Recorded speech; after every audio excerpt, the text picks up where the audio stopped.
Hello everyone, আপনারা সবাই কেমন আছেন? আশা করি ভালো আছেন। Welcome to our another informative video. Previous ভিডিওতে আমরা হোয়াটসঅ্যাপ স্ক্যামিং নিয়ে কথা বলেছি। সেই স্ক্যামিং ভিডিওটা আপনার উপরে আই বাটন পেয়ে যাবেন, চাইলে আপনারা দেখে আসতে পারেন। আজকে যে টপিকটা নিয়ে আমরা আলোচনা করতে যাচ্ছি সেটা বহু অপেক্ষার একটা ভিডিও। আমি এটা অনেক আগে থেকে বানাতে চেয়েছিলাম, কিন্তু সময়ের কারণে এটা হয়ে ওঠেনি। এবং আমি যখন ওই সময়টা ছিলাম, তো আমার আজকে যে টপিকটা সেটা হলো যে আর হয়তো কিছুদিনের মধ্যে আপনার যারা এসএসসি ক্যান্ডিডেট ছিল, হ্যাঁ, তাদের রেজাল্ট দিবে। আমার হয়তো এই ভিডিওটা পাবলিশ দেওয়ার কিছুদিন পরেই এসএসসি রেজাল্ট দেবে। সেক্ষেত্রে স্টুডেন্টরা প্রথমেই যে প্রেশারটা ফিল করবে, যেটা আমিও ফিল করেছিলাম, কিন্তু আমার ক্ষেত্রে সেরকম কোনো মোটিভ দেওয়ার মতো কেউ ছিল না। সেক্ষেত্রে এই জিনিসটা হয়ে ওঠেনি। আমি টোটাল 3টা প্রতিষ্ঠান নিয়ে কথা বলবো, যে 3টা প্রতিষ্ঠানে পুরো A to Z নিয়ে আপনাদের সাথে আমি আলোচনা করব, এবং সেখানে আপনার পড়াটা উচিত হবে নাকি না সেটা আপনাদেরকে একদম ক্লিয়ার আমি এটা বলে বুঝিয়ে দেব। আজকের যে টপিকটা এবং আজকের যে প্রতিষ্ঠানটা নিয়ে আমি কথা বলবো, সেই প্রতিষ্ঠানটাতে আমি নিজেও পড়ে এসেছি, যার ফলে আমি আমার অভিজ্ঞতাটাই শেয়ার করব। আজকে আমরা যে প্রতিষ্ঠানটা নিয়ে কথা বলতে চাচ্ছি সেটা হলো Cambrian school and college, Mohammadpur শাখায় তাদের যেই প্রতিষ্ঠানটা সেটা নিয়ে আমি কথা বলবো। তো আমি এখানে প্রায় 10টা পয়েন্ট আউট করেছি, যেই 10টা পয়েন্ট আউট দিয়ে আপনি ইজিলি বুঝতে পারবেন যে এই প্রতিষ্ঠানে পড়া আপনার উচিত হবে নাকি এর কোনো বেটার অপশন আছে। তো please ignore the background noise, কারণ অলরেডি কনস্ট্রাকশন চলতেছে আশেপাশের বিল্ডিংগুলো, সো চাইলেও কিছু করার নেই। তারপরে আমি আমার ভয়েসের যতটুকু বেটার করা যায় আমি চেষ্টা করবো। সো এখানে প্রথমে আমরা যেই পয়েন্টটা করেছি সেটা হলো প্লেসটা হলো মোহাম্মদপুর আপনার জাপান গার্ডেন সিটির জাস্ট সামনে। ওইখানেই ক্যামব্রিয়ান স্কুল অ্যান্ড কলেজের বিল্ডিং পাবেন। দোতলা থেকে শুরু হবে, পুরো একতলা আই থিঙ্ক শপিং মল, ভাড়া নেওয়া বিল্ডিং আর কি। পরিবেশটা সম্পর্কে যদি আমি বলি, এখানে আপনি কোনো মাঠ পাবেন না, তাদের নিজস্ব ওরকমভাবে আপনার ছাদও নাই। ছাদ আই থিঙ্ক ভাড়া করা, পুরো বিল্ডিংটা ভাড়া, ছাদটাও আলাদা করে। আপনি যেসব ফুড ফ্যাসিলিটিসগুলো পাবেন সেগুলো অন্য মানুষেরা সেগুলো সেল করতেছে আলাদা করে। সেগুলো ক্যামব্রিয়ান স্কুল অ্যান্ড কলেজের পার্সোনাল কোনো লোক না বা তাদের অথরিটি কেউ না। সেক্ষেত্রে আপনাকে বুঝে শুনে খাবার দাবারের এই জিনিসগুলো একটু দেখতে হবে। সেকেন্ডে আমি যে অপশানটা রেখেছি সেটা হলো ফিস। অ্যান্ড অলসো আমি এই প্রত্যেকটা পয়েন্টের পর এটা ব্যাড সাইড এবং গুড সাইড কী কী আছে সেগুলো আমি পুরোটাই আপনাদেরকে বলবো, যেহেতু অভিজ্ঞতাটাও ম্যাটার এখানে বলাটা। কারণ আপনারা যারা এসএসসি ক্যান্ডিডেট বা এইচএসসি ক্যান্ডিডেট হবেন, এইচএসসি 26 ব্যাচ সেক্ষেত্রে বা 27, তাদের জন্য আসলে এই প্রতিষ্ঠানটা কতটুকু ওয়ার্থ ইট সেটা আমি আমার এক্সপিরিয়েন্স থেকে আপনাদেরকে বলবো। সো এখানে আমি যদি সেকেন্ড অপশানে বলি সেটা হলো ফিস। What about the fish? আচ্ছা, ফিসের আগে আমি যে পয়েন্টটাকে একটু ইন্ডিকেট করতে চাই সেটা হলো জিপিএ। হ্যাঁ, কত জিপিএ পেলে আমি এই প্রতিষ্ঠানে ভর্তি হতে পারবো, এটা আসলে স্পেসিফিক করে না। আপনি 2 পয়েন্ট পাইলেও ভর্তি হতে পারবেন, আপনি 3 পয়েন্ট পাইলেও ভর্তি হতে পারবেন, 4 পয়েন্ট বা জিপিএ 5 পাইলেও ভর্তি হতে পারবেন। বাট আমি রিকমেন্ড করবো জিপিএ 5 পাওয়া স্টুডেন্ট কখন এই প্রতিষ্ঠানে আপনি ভর্তি হবেন না, পুরো আপনার এই 2টা বছরটা খুব কষ্টে যাবে। আচ্ছা, 4 পয়েন্ট বা 3 পয়েন্ট বা 2 পয়েন্ট যারা আছেন তারা চাইলে ভর্তি হতে পারবেন, তারা নিয়ে নেবে। এখানে কোনো রিকোয়ারমেন্ট না যে এই পয়েন্টের নিচে হলে আমি নেব না। সো আপনি 2 পয়েন্ট, আপনি 1 পয়েন্ট পাইলেও আপনারা নিয়ে নেবে। মেন হলে আপনার টাকাটা থাকতে হবে, টাকা থাকলে হয়ে যাবে। If you invest money then you can, জিনিসটা হলো এরকম। তো ফিস যদি বলি, ন্যূনতম যদি শুরু হয় আমার যতদূর মনে পড়ে 15,000 টাকা পার মান্থ। এখানে কম বা বেশি হতে পারে, এটা ফিক্সড কোনো অ্যামাউন্ট না, এটা আপনার জিপিএর উপর ডিপেন্ড করবে।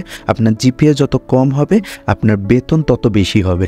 আপনি যদি 2 পয়েন্ট পাওয়া স্টুডেন্ট হন সেক্ষেত্রে আপনার 17,000 18,000 টাকা উঠে পড়তে পারে। 1 পয়েন্ট পাওয়া স্টুডেন্ট সেক্ষেত্রে হয়তো 20,000 উঠতে পারে। এটা ডিপেন্ড করে আপনার জিপিএর উপরে। আসলে এটা কোনো নির্দিষ্ট না, বাট 15-15K হলো অ্যাবসলিউট। তারপর একটু আপনার এখানে আপনার মুদি দোকানের মতন দাম দর করতে হবে, সেক্ষেত্রে হয়তো একটু কমাইতে পারেন। আসলে 15K হওয়ার রিজনটা আছে এখানে। আমি 3 নম্বর অপশান যেটা ক্লাস, আমি সেই 3 নম্বর অপশানে বলে দিচ্ছি যে বেসিক্যালি এই পুরো বিল্ডিংটা না আপনার পুরো এসি কন্ট্রোলড। সো জিনিসটা এমন যে আপনি যদি পোস্ট কিড হন, মানে আপনি খুব রিচেস্ট একটা কিড, সেক্ষেত্রে আপনি এখানে পড়তে পারেন। এখানে আপনার এক একটা টেবিল চেয়ার স্পেসিফিক করা, পাশাপাশি এখানে আপনি পুরোটা রুম এসি ফ্যাসিলিটিস পাবেন, 4টা এসি আছে। পাশাপাশি এখানে আপনার যেই যে বোর্ডে লেখা পড়া হবে সেই বোর্ডটা স্মার্ট বোর্ড। সেক্ষেত্রে বেশিরভাগ ক্ষেত্রে পোলাপাইনরা ইউটিউব ছাড়ে, তো নর্মালি স্মার্ট বোর্ড আছে, স্মার্ট বোর্ডে আপনাদেরকে পাঠদান করানো হবে, যার ফলে মূলত এত টাকা উঠতেছে। এই বাদে আসলে এত টাকা উঠে না। টাইম হলো আপনার আই থিঙ্ক সকাল 8:30 থেকে শুরু, একটাই ব্যাচ, মানে একটাই টাইম শিফট, মর্নিং শিফট, কোনো ডে শিফটের ক্লাস নাই। মর্নিং শিফটের ক্লাস হবে 8:30 থেকে প্রবাবলি 3:30 পর্যন্ত। এরা এভাবেই ক্লাস এক একটা ক্লাস জানি না 50 মিনিট করে নেবে, আই থিঙ্ক কমাইতে পারে বাড়াইতে পারে, আমি রিসেন্ট আপডেট জানি না। আমি যেহেতু 2 বছর এখানে পড়ে এসেছি, আমি আমার টাইমের হিসাবগুলো আপনাদেরকে জানাচ্ছি। ওকে, শিফট একটাই পাবেন, মর্নিং শিফট, মেয়ে এবং ছেলে একসাথে, মানে কম্বাইন্ড ক্লাসেস হবে, সেক্ষেত্রে মজা আর কি। ওকে, তো আমরা টিচার্স সম্পর্কে যদি বলি, টিচার্সরা কোয়াইট গুড, বাট আমি মনে করি যে তাদের কোয়ালিফিকেশানটা আরেকটু যদি বেটার হইতো, বেটার কোনো কোয়ালিফিকেশানের টিচারগুলোকে যদি তারা হায়ার করতে পারতো, আই থিঙ্ক এটা খুব বেটার হইতো। এসএসসি এইচএসসির জন্য, এই দুইটার জন্যই খুবই বেটার হইতো। খুব একটা কোয়ালিফাইড না, ফিজিক্স নেয় একজন মহিলা টিচার, এইচএসসির জন্য হয়তো একটা পুরুষ নিতে পারে, 2টাই মাত্র ফিজিক্স টিচার আছে, আর কোনো ফিজিক্স টিচার নাই। আর বায়োলজির ক্ষেত্রেও মনে হয় 2টা টিচার, আর আইসিটির জন্য একটাই টিচার। তো এই জন্য টিচার্সগুলো কোয়াইট ওয়েল, বাট এখানে সমস্যা হলো আপনার পার্সোনাল লাইফে তারা প্রচণ্ডভাবে ইন্টারফেয়ার করবে, প্রচণ্ডভাবে। আপনি যদি খারাপ স্টুডেন্ট হন তাহলে তো কথাই নেই, প্রচণ্ডভাবে ইন্টারফেয়ার করবে। আর হলো এরা মানে কি বলবো, এটা খুবই, আপনি নিজেও এটা খুব ফিল করতে পারবেন। যদি আপনি ভর্তি হয়ে যান তাহলে তো পোড়া কপাল। আমি চাই না যে এরকম আপনি পোড়া কপালের মধ্যে পড়েন, আমি এর জন্য আগে থেকেই সতর্ক করতে চাচ্ছি। ওকে, সো এখানে ক্লাসমেটসগুলো আর কি এভারেজ স্পোর্টস কিড টাইপের। আপনি যদি বড় লোকের ফ্যামিলির কোনো ছেলে হয়ে থাকেন, তাও আপনি ওইখানে যা একটু গরিব ফিল করবেন, কারণ ওইখানে একটা পোলাপাইনি বিএমডাব্লিউতে করে আসে পার্সোনালি। আবার তাদের বাইকও আছে এক একজন স্টুডেন্টের, লাইসেন্স তো একজনেরও নাই, বাট হয়েছে আর কি, পয়সা ঢালতেছে তো সমস্যা হবে না।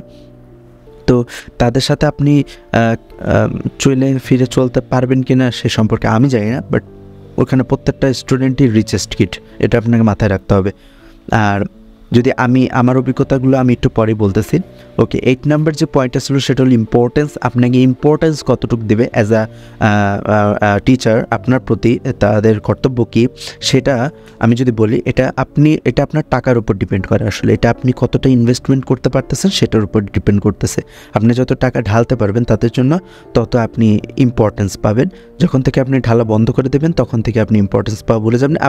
এটা জিনিসটা এমন যে আপনি যেদিন থেকে বন্ধ করে দিলেন টাকা দেওয়া তাদেরকে, সেই দিন থেকে আপনাকে ভুলে যাবে, যেভাবে আমাকে ভুলে গেছে। আর প্রিন্সিপালটাও জন্মের বাইনচুত টাইপের। আচ্ছা, 9 নাম্বার অপশানটা হলো মাই এক্সপিরিয়েন্স। আচ্ছা, এক্সট্রা ফ্যাসিলিটিস হলো এর পরের option. Okay, so my experience যদি বলি, আমার এক্সপিরিয়েন্সটা একদমই ভালো না, মানে এভারেজ বলতে পারেন। আমি যদি 10-এর মধ্যে রেটিং দিই তাহলে 10-এর মধ্যে আমি এটাকে 5 to 6 দেবো।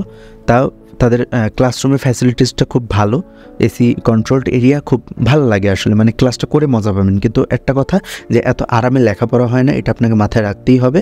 সো আপনি এত এসির মধ্যে থাকলে, 4টা এসির মধ্যে থাকলে আপনার প্রবাবলি লেখাপড়া হওয়ার কথা না। টিচার খুবই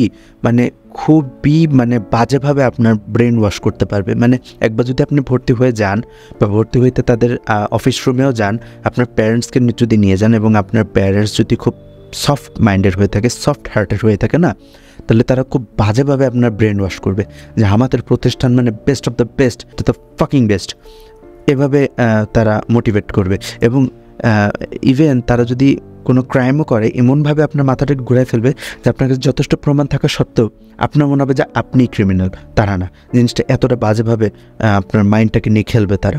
so what ever the extra facilities, মানে এত টাকা দিয়ে আপনি পড়তেছেন, এক্সট্রা ফ্যাসিলিটিসটা কি, what ever the clubs, what ever the like languages or something.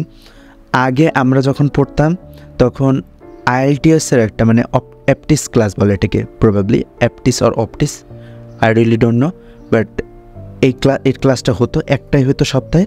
এরপর থেকে ওই টিচারটা চলে যাওয়ার পর ওই সাবজেক্টটা ক্লোজ হয়ে যায়, আর এটা নিয়ে কখনো ক্লাস হয় নাই, এটা নিয়ে কোনো পোলাপাইনও আর কোনো ধরনের অপিনিয়ন করে না। আর ওইখানে প্রবাবলি স্টুডেন্টগুলো একটু বড় টাইপের পাবেন আপনি, কারণ তারা প্রতিবাদ করতে জানে না প্রবাবলি। তো এটা মাথায় রাখবেন। Extra facilities what ever the clubs, যেটা সেটা হলো ওখানে কোনো ধরনের আপনি ফটোগ্রাফি ক্লাব, কোনো ল্যাঙ্গুয়েজ ক্লাব, ডিবেটিং ক্লাব এগুলো কিছু পাবেন না। ক্যারাটে পাবেন, স্কাউটিং পাবেন, বিএনসিসি পাবেন, রভার স্কাউট নাই, তারপর হলো আপনার ফটোগ্রাফি ক্লাব নাই। এত মানে মোটামুটি 3টা ক্লাব পাবেন আপনি, 3টা ক্লাব পাবেন। বাকি ক্লাবের যদি নামও বলে কোনো বাস্তবায়ন হয় না। আরেকটা যেটা আপনাদের ট্র্যাপে ফেলবে সেটা হলো ভর্তি যদি হইতে যান, ভর্তি হওয়ার সময় দেখবেন যে তারা বলবে যে ভর্তি হলে আপনাদেরকে ল্যাপটপ দিবে, স্মার্ট আইডি কার্ড দেবে, যেটা তারপর ফিঙ্গারপ্রিন্ট দেবে, বুগি চুগি এগুলো দেয় না। এটা এভাবে ট্র্যাপ ফেলে আমাদেরকে ভর্তি করাইছে। বাট এগুলো ল্যাপটপ কিছু দেয় না আসলে। ল্যাপটপ আগে দিত 5-10 বছর আগে, এখন আর দেয় না।